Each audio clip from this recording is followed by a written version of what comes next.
प्यारे देशवासियों, नमस्कार। आज सारा देश पूर्व राष्ट्रपति स्वर्गीय श्री अब्दुल कलाम साहब को श्रद्धांजलि दे रहा है।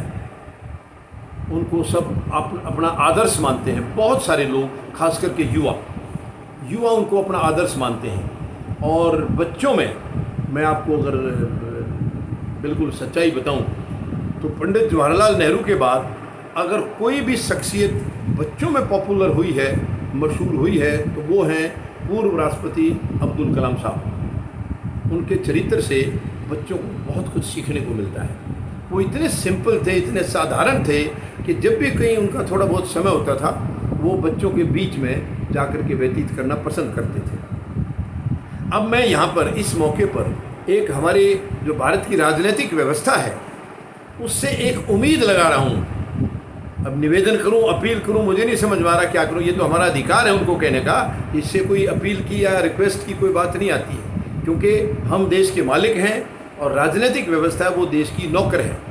तो हम कायदे से तो हम उनको आदेश हमें देना चाहिए, लेकिन यह भारत की राजनीतिक व्यवस्था उल्टी है। यानी कि आदेश वो देते हैं, यानी नौकर आज मालिक को आदेश देता है। कैसी विडंबना है। मैं उनसे फिर भी चलिए एक अपील ही कर देता हूँ कि क्या वो कलाम साहब के चरित्र से कुछ सीख लेंगे?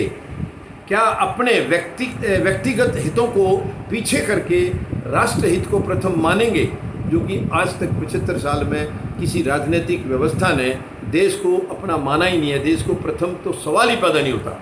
वो अपने हितों को ही प्रथम मानते हैं, अपने परिवार के या अपने जो उनकी पार्टी है, दल है, या उनके कुछ खास चहेते जिनसे वो धन लूटते हैं, उन्हीं को वो प्रथम मानते हैं, देश को प्रथम नहीं मानते हैं। लेकिन आज कलाम साहब की इस मतलब पुण्यतिथि के अवसर पर जब हम उनको सच्ची श्रद्धांजलि दे रहे हैं, तो मैं इस राजनीतिक व्यवस्था से भी एक उम्मीद लगा रहा हूँ कि क्या ये अपने हितों को छोड़ के देश को सर्वप्रथम मानेंगे, राष्ट्र को सर्वप्रथम मानेंगे।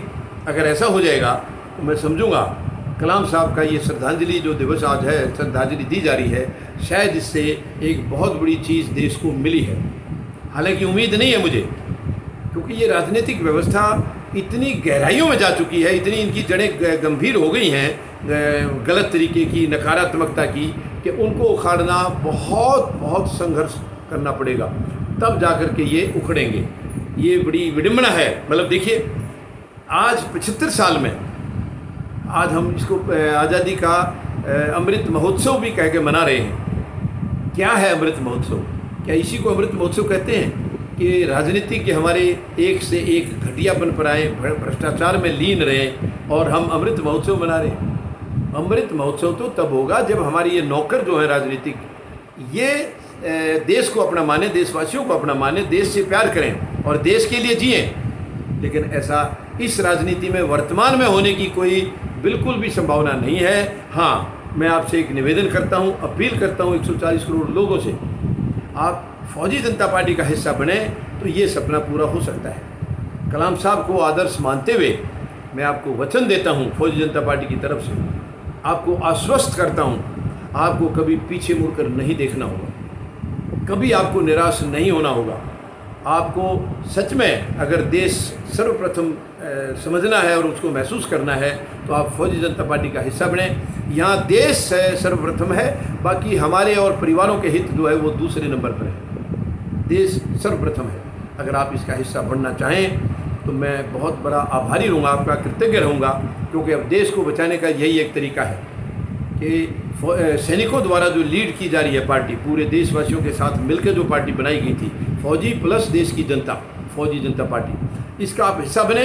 ये महान शहीदों के सपनों को साकार करने के लिए ये पार्टी बनाई गई है। राजनीति के अंदर जो जंग लग चुका है उसको ख़त्म करके, उसको उखाड़ करके शुद्ध राजनीति स्थापित करने के लिए ये पार्टी बनाई गई है।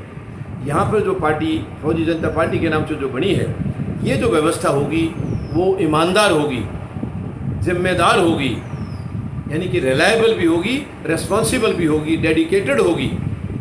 यहाँ पर आपको केवल चरित्रशील व्यक्ति ही जनप्रतिनिधि के तौर पर नजर आएंगे। पार्टी प्रतिनिधि कोई जगह नहीं है उनके लिए। यहाँ पर कोई पार्टी प्रतिनिधि नहीं होगा। यहाँ केवल जनप्रतिनिधि होंगे जो गरीब, मजदूर, जवान और किसान ये चुन करके जाएंगे, जो कि क्योंकि आज देखिए, जब गरीब है उसको गरीबी का पता है, वो अगर विधानसभा या संसद जाएगा वो गरीबों का कल्याण करेगा।